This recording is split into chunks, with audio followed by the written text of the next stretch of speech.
Hello and welcome. This is Vanessa Growlish, and today I want to talk to you how to become a tutor and make money. Tutoring. What is a tutor and what is tutoring? Well, when I talk about tutoring, I'm talking about professional tutors, basically people that say, I just want to be a private tutor. And that's basically what I'm going to start today. If you want to become a private tutor, I'm not going to tell you super easy. It's right now extremely competitive because thanks to the internet, yes, now we have all these tools that we can teach. But I believe, and I read, literally, I went through the process of going through the internet, and then you can tutor online. And I was kind of like one of the first people that would tell people like, no, we could do online. And I remember people will be like, I know, but I really want to be next to you and see. And I will be like, I promise you that if you do it online, you're going to enjoy it. So I went through that curve when people didn't really want to do online tutoring. And then obviously a new generation of students came, a new generation of parents also came, and they're like, I don't want to drive over there. Can we do online tutoring? And that's how now tutoring has just become so profitable too. There's a lot of tutoring companies online.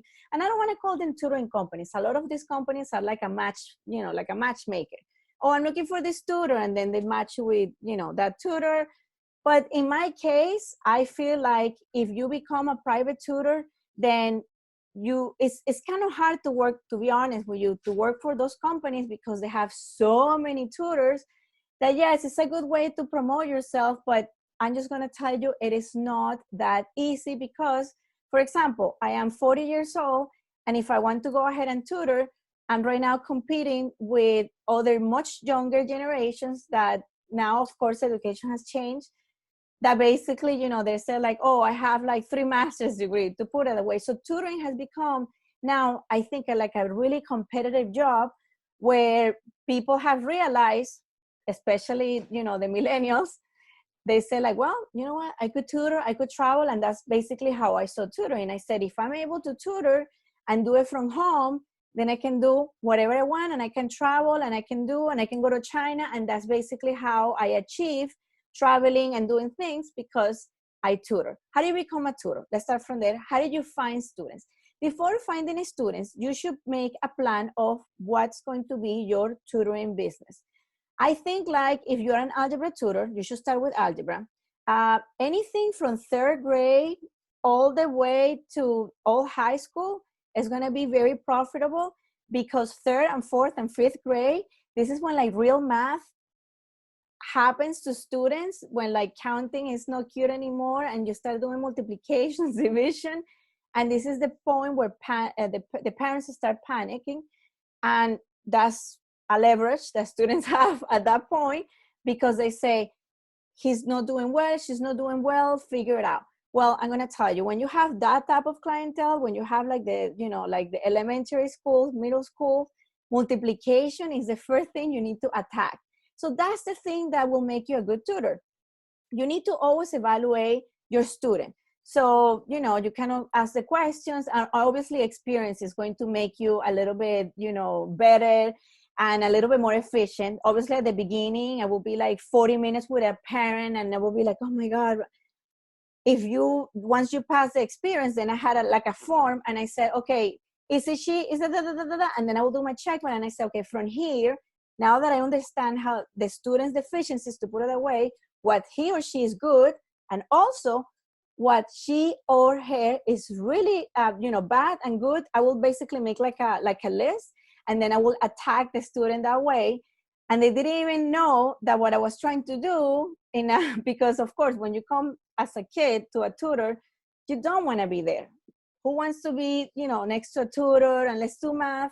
So one of the things that once I had that plan, then the first thing I will do the first 5 minutes, and you always, especially because you're selling time when you're tutoring and you have to be very efficient, the first 5 minutes, I had to break the ice with the student. So that's how you break the ice. So the first thing I will say like, oh, so what do you like? Do you like playing basketball? Do you like playing this? Because then I said, if I'm able to connect with something that we both share, then this kid is basically going to open the heart and then the brain, because that's what happens. It's like basically going into, a first, like a date, and you're both, and then you both laugh and you're like, okay, now things are gonna move smoother, right? So I always feel like, especially like those students that are very shy, honestly, like the more you smile, and I will always make sure that I smile and smile, and then you kind of start seeing like, and it's coming, and it happens, and then it happens. So very important. Personality and charisma is, I believe, 99% of the success of having the student saying, wow, I really learned it. Not only that, when your student comes for the first time, you have to be so energetic and so pleasant to the student, because it's like, again, you're meeting the student for the first time. Once you make that connection, sometimes it doesn't happen the first time. Sometimes it might happen the third or the fourth time. But once you get that bond, that's it. Most likely that student is going to be with you for a long time, because then you start, and the beauty of it, if you become a professional tutor, is that you see this student progress from third grade all the way to their master's degrees. I am so grateful. I have been able, and I put 2 interviews of 2 students, that I was able to see them from geometry all the way to having their master's degrees, and now they're getting married. And God, I have met students that now have children, and I feel like, yes, I'm 100 years old, but it's fascinating just to basically see, the educational path and be part of it. So the other thing about tutoring, how much money can a tutor make? Well, that depends on the area. Obviously, right now, there is so much supply of tutors, right? That the price of tutoring, basically, like, for example, when I started doing tutoring, I was able to charge, and just put an example, we're talking about here, this is a long time ago, like maybe more than 10 years, I was able to charge $45 to $50 an hour, but I was in a private, I had a lot of like very expensive schools around me, and that was my clientele. Country Day, Ransom, like a lot of, basically, like all of these schools that I don't know, like they were just basically, obviously, parents that have resources to pay a tutor. And I was still low. I will ask the students at that time, I was like, because obviously they had like 4 or 5 tutors. And she was like, oh yeah, I'm gonna go right now to my English tutor. And I will be like, oh, do you mind telling me how much do you pay your English tutor? I like 80, 120 an hour. So at that time, even though $50, which is a lot, I mean, that's how I perceive the money. But at that time, and I was thinking, wow, I can't believe it. $80 to $120. We're talking about the beginnings of 2000. So this is how the world of tutoring, again, I was in Miami, was very profitable, to put it away. Things have changed because you have more tutors. Now you have no more tutors, but basically you have more people available online.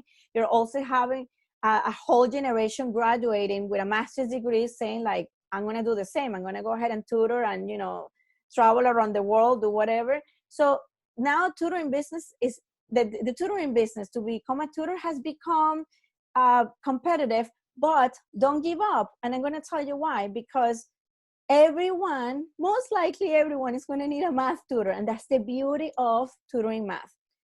When do you make really good money? Obviously, algebra tutors are going to make good money, but the more you know, the better. So this is the path that you should follow. If you are really good, for example, my bread and butter, to put it away, was doing finance and accounting, because there are not that many tutors that teach those type of classes. So if you want to tutor, what you want to do is to figure it out how to I'm sorry, my daughter just came in and distracted me. Okay, so working on. So like I was saying before, so you have to go through levels, right? And I think like when you do algebra, that's good money. When you do algebra and geometry, money gets better. And obviously the more you can do, like for example, it's really hard to find a good geometry tutor, or it's really hard to find like a good, I'm just putting AP calculus tutor, because you're gonna have less people doing that type of tutoring. Algebra is probably like, the most common tutoring that a lot of people do.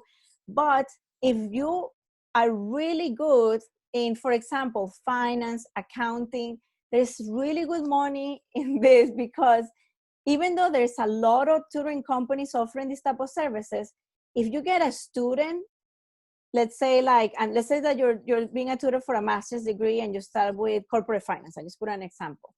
Then you're going to have corporate finance, managerial finance, and then all of these classes are basically going to start coming up, and that's it. Think about it. You get the student only for one class. Now you have a secure job for probably 1 or 2 years, because then this student is going to tell someone else, oh my God, I have this tutor that is really good. Sometimes the point is that the more you know, the better you get, like anything in life.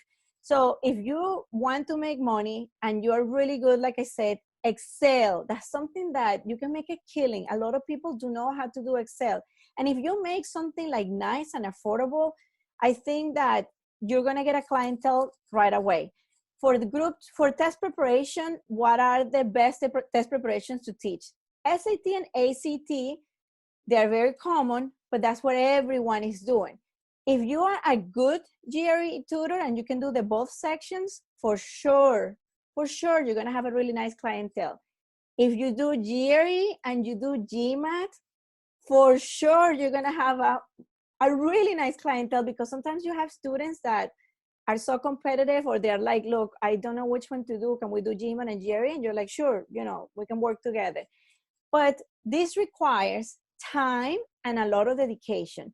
You can just not go ahead and be like, oh, okay, I'm going to go ahead and teach GRE and charge $80 an hour. Well, you could, but it's not going to work if you don't sweat the test yourself. It's not going to work if you, like, for example, I took the GRE a couple times. I mean, it was expensive. It's still expensive, that test. It was years ago. And I remember I said, I have to go through this experience a couple of times. And that made it. Once I did it, like a couple of times, I said, okay, now I understand how to master the test. Let me go ahead and teach it. And that's how you start writing your strategies. That's how you start, getting yourself right there. The most important part of becoming a tutor is having great communication with your student. Be clear. If they're not doing their job, I was very honest with my students. I will be like, I don't think you should, you're not putting the right time to study. Honestly, if you are a student and your tutor tells you this and you are not responsive enough to say, you know what, then you're just wasting your time tutoring. So once you get a tutor, or once you want to become a tutor, the relationship between a student and tutor is something that can become a relationship for, like I said, many, many years. And you can basically, make a profession out of it. I'm going to show you. I use this. I'm going to just share the screen right now. I use this website, AW board. This is right here, AW app. And I think this is the best board. I just want to go ahead and finish with this. $10 a month. Really nice. It's like a group of programmers. I don't know. I have been using this brand for at least like 10 years. They are incredible. Other than that, now you have Zoom. So the technological part, I don't have to tell you what to do. But if you want to go ahead and start a tutoring, to become a tutor, the first thing you have to do is say, why I'm the best at? Why can I be so good at it that when I teach someone, they say, I got it. And I love it now. So I think that's basically the magic of being a tutor. Loving something so much that then you just want to share it. I hope you enjoyed this little mini podcast. I hope to see you again. I thought about this tutoring podcast when I was, this morning, I was like reading a book and I said, you know what? I want to share this today. And that's basically why I did it. So if you feel the same way, go ahead, get a book and start your own tutoring business. You can do it. Have a good day.